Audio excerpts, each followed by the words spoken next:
Hey everybody, it's Simone. I'm here for another soul conversation with Bella Crystal. Our soul conversations are sponsored by Unlock Your Design, the 64 Doors, and the Living Matrix. And today we're going to talk to the Wow Woman, Gene Key 15, Archetype 15. So let's just dive in and see what the archetype has to say. Oh, the archetype is 15.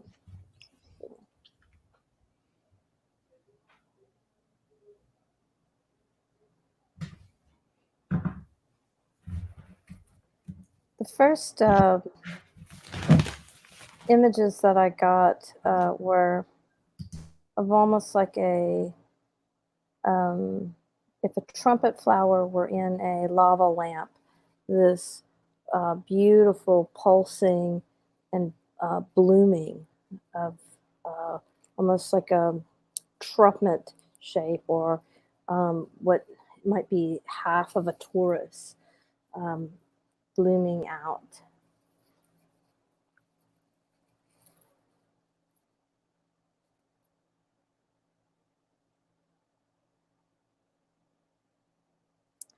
And as she looks across at everything, what I see in my screens is that there's sparkle or luminescence in her that's in every single thing. So every plant, every single thing, and it reminds me of bioluminescence in the water that sparkles all over the water, and then if you step in it, you have it on you, and you're glowing. But it's just naturally occurring energy that is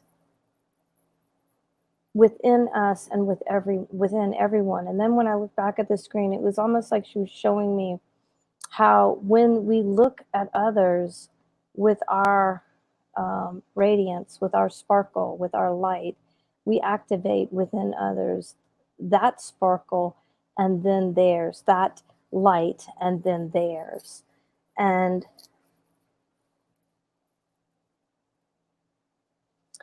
she's like, imagine what our world would be like if that was what was running through our consciousness, our thoughts in our day-to-day world. I bring my light everywhere I go, and I activate my light, the light in me that lives within others, and I activate their light, and I see people in their light, no matter what they're doing, and no matter what you're doing. Imagine if that was the state of your consciousness as you walk through your journey of life. And then when I said that, she just started like spinning, like opening up. And as she turned, I was watching almost like the, when you see the cosmos in that spiral shape, she started to spin, and from her heart, that whole, the spiraling of light out into the consciousness move forth. I asked her what if there was something she really wanted people to know, and she says, "I bring to you your light. I bring to you your essence. You bring to me mine. We're in this together."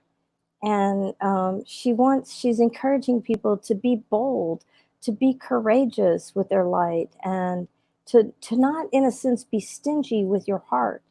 That even when you're downtrodden or something is hard, it's not just to share your sparkle and light when you're happy, but to realize that even through tough times, it's there and it's waiting to be shared. And she shows me pictures of people I've known in my life who had serious health issues. One particular she was bringing into my screen was a girl who was a dear friend who died when she was 15 of leukemia, and she was a light throughout that whole process. She was always smiling, even through the whole experience. And she really was luminous through that process. You could see her glow.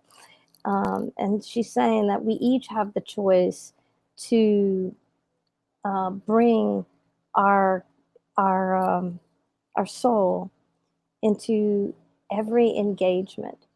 And she said, if you could see the light transfer as you move through your day and you touch things, you would be so happy and so joyful. And she says, this is what I want beings to know. Bella, do you have any questions for? That's short. That's shorter than we usually do. I know. She's succinct, isn't she? I'm wondering what she feels about the wild woman that we named the archetype. Well, she loves it because she says that there's no resistance there. That there's abandon to the self, to the natural impulses within, and she loves the wild woman who is not self-conscious or is accepting and nurturing of herself, and she loves the free spirit of uh, the graphics that were chosen to represent this energy. And she says that with the wild woman, with all her complete abandon of life, she's not perfect. She makes mistakes sometimes, but she can hold herself in that, through the wound and through the trials and tribulations. She can hold herself, and she has great love for herself, just as she has great love for others. And she can hold others in their wounds and in their trials and tribulations and their pains and their sorrows and their joys. It's she says it's quite delightful what you chose. Mhm. Mm-hmm. So there are people that have the 15 and that can feel a certain restlessness, or that can lead them to extremes, for example. Is there any advice when this feeling of restlessness come in us and what we can do with it? Yeah, she helps me. I was actually feeling that restlessness before you even asked the question, and uh, it reminds me of I had the feeling in my body of when I used to ride my horse, and I could feel him collecting his energy because he wanted to go faster than I did, and so it was like a buildup of energy. And she says that sometimes it's a restlessness because we're holding ourselves back and we're afraid of unleashing ourselves on in the world, and we're afraid of the power of our creations and our magnificence, and so we tamp it down and we try to contain it. It's like trying to contain wild hair under a hat, and it just like pops out. And she says that sometimes the restlessness comes from that kind of containing of energy that wants to be released. And she says that sometimes people don't know how to release that. They don't know how to hold themselves. And at the beginning, it can be hard to experience. She says that there are people who learn to experiment with that energy and learn that when that buildup starts to occur, that they're holding some aspect of themselves in. And she says that other times that restlessness is a disharmony, an understanding on in the body that something is not harmonious, that perhaps you're not speaking your truth, or there's some aspect of life that's in disharmony, and there's not a release valve for it. And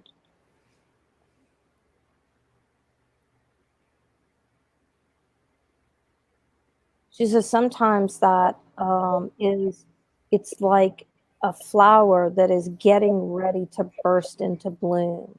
So it's, the pressure of the creation getting ready to explode out. And she says what's chief here is to feel into that restlessness, and to understand, is this disharmony, is this growth, is, am I speaking my truth, am I holding myself back in some way, or is this the outpouring of everything that I've been working so hard for, and it's just getting ready to bloom, and I feel that power. So she says it's a wide variety of things that can cause that restlessness inside. Mhm. So I would love her to speak about the Schumann resonance, because Richard Rudd says that the gene key is the Schumann resonance, and I would love to hear if she could speak about it, and maybe we are hearing that the Schumann resonance is increasing, or yeah, let us hear what she has to say about that. Well, she says, as you were talking, I could feel the pulse of it in my own body. And she says, it's not outside of us, it's inside of us. The Schumann resonance is rising because our vibrations are rising collectively. And so it's a mirror, right? It's a mirror of the earth is mirroring each of our bodies, and we're mirroring back our individual and collective pulses, and we're co-creating with this. And it's like the heartbeat, it's like our heartbeat, our hearts are beating as one, when with the or not, and then there's also, she also shows me the that's a similar, it's a little bit different, but it's like when our vibrations are not, or individually not resonating with the Schumann resonance, she shows me that what that disharmony feels like. And when people are resonating with the Schumann resonance, it's just like breathing. It's just so natural. I mean, they might not even be aware of the resonance rising or falling, because it mirrors their own physical vessel. Um, and when she shows me that, it's almost like, when you float in water and you lie back on the water and you just are one with the water. And then there are other times you lie back to float and you don't quite get your buoyancy. It makes you wobble. It felt like that in my body as she was describing it. So she's showing it to me almost like the heartbeat of all of us, um, joining us together.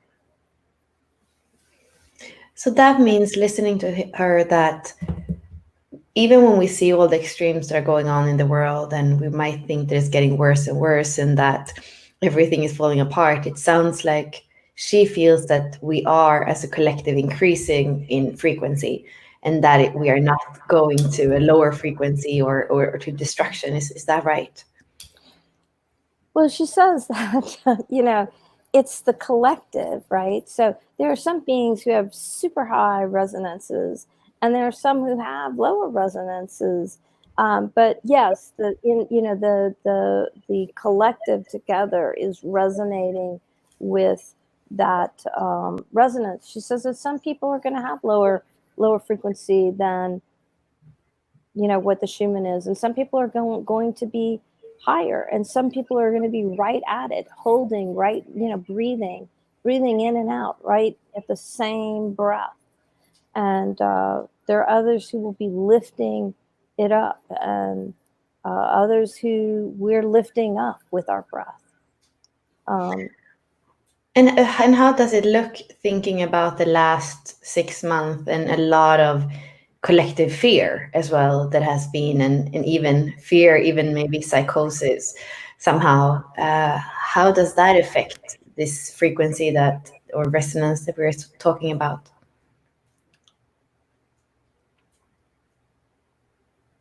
She says that as much fear as there's as much or more love. That even in times of fear, there are people who are finding stronger connection with the vibration of love. And she says there are people who are in fear who are also finding vibrations of love within themselves.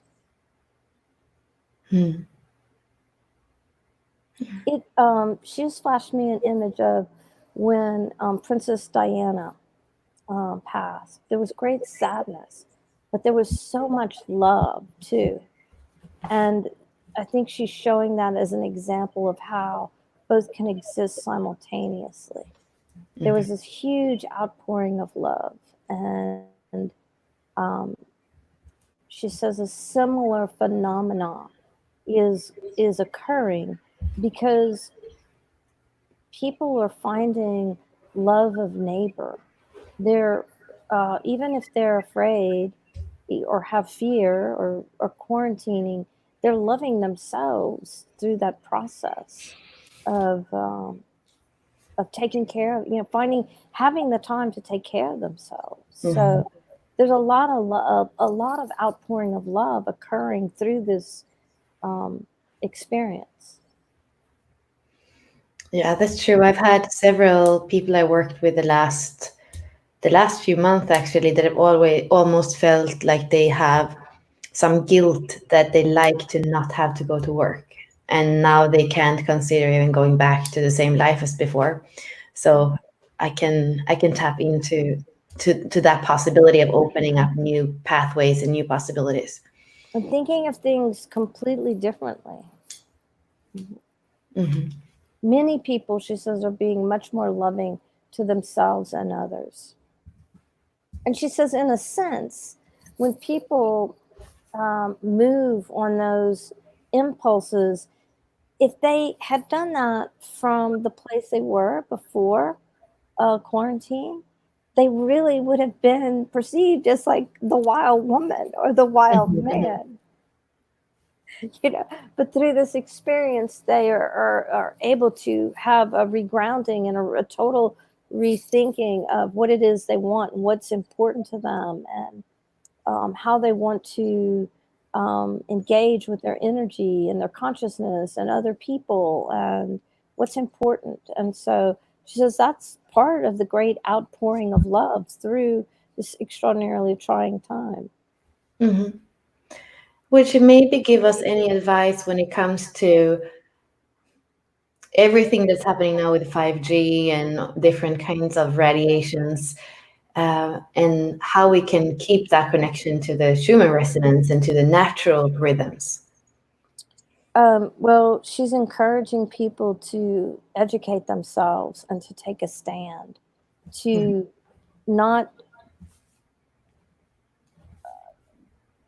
go blindly down the path, and to really think about what it is, um, what it means to not only their bodies but every person's body. And so she says, take a stand by finding out, getting information, looking at all sides of it, and really educating yourselves. And then she feels certain that once people really understand how 5G affects the body, of human body and the body of Gaia, that she feels certain that there will be enough passion and people will make choices that support their bodies and the body of Gaia. And she feels like people will lovingly take a stand, will courageously take a stand when they have um, full information.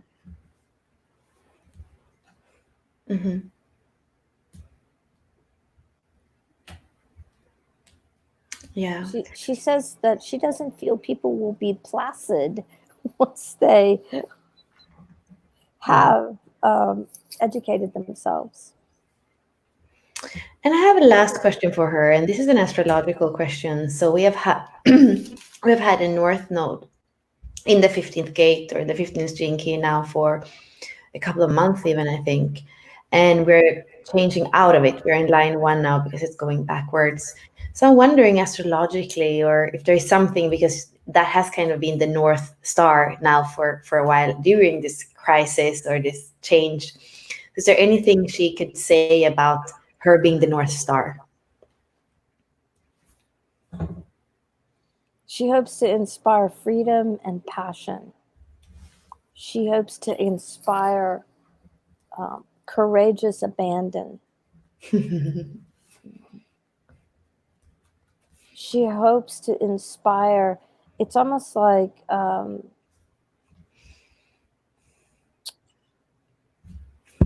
feel in my body like she's in a car that is a standard, and she's downshifted all the way down to the ground, so that it's as if she's encouraging people to experience every gear, you know, from full on back down to grounding, and to understand that grounding is important as going as fast as you can, and is important. This sense of taking care of the self as wildly as you take care of the world or others, to be as jubilant with yourself as you are with life, and to really truly experience grounding. She keeps downshifting like into first gear, and when she gets to first, I see the word grounding, and I feel the groundedness in my body. And she's saying to experience grounding with exuberance, and then to have the, you know, it's great to use every gear, and to have the experience of every gear, and to know, you know, when you drive a standard vehicle, and it's this constant interplay of the gas and the brake, and you know, acceleration, and then you take it to the highest level that gear could go, and then you shift. And she's like, know all of the spaces within the gears. Know when it's the highest point of that gear. Know when it's the lowest point of that gear. Know what it feels like when you're in between the shifts. But to understand all of that within yourself, all the gears. Um,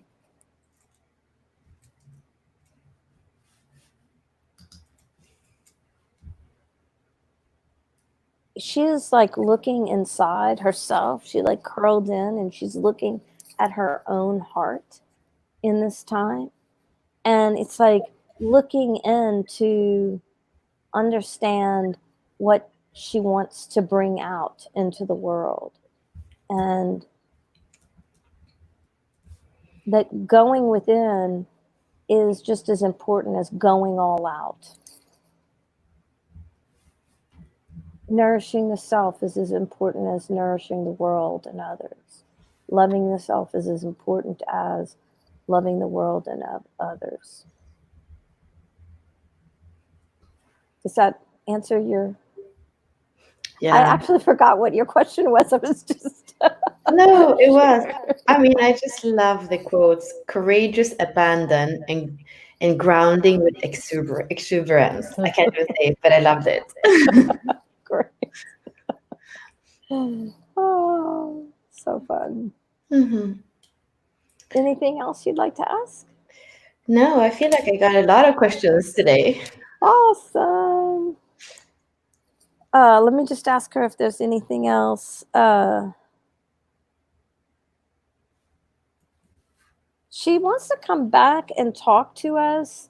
She says it looks like around September. So, what would be going on astrologically that she would want to circle back around in around September? I don't know. There's some kind of cycle, and it's like she'd like to come back and talk to us. Let's see. I'm looking at the Rave Mandala. So that would be in Virgo, right? Is that Virgo or is it Libra in September? I think it's Virgo.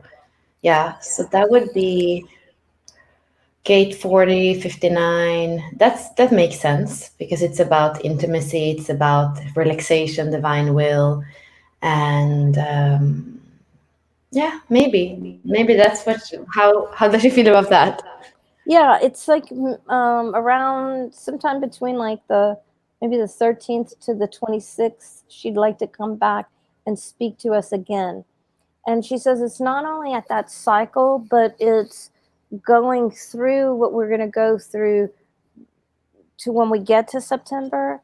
And um, she wants to cycle back around with us. So I'm just telling her we will make note, and we will come back in. And thank you for, I'm telling her, thank you for inviting us to come back and communicate with her again when she wants to come back and communicate with us. So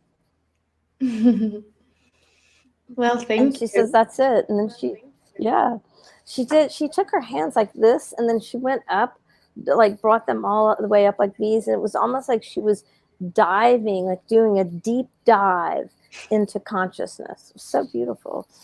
All right, well, thanks for joining us and talking to the Wild Woman, Gene Key 15, Gate 15.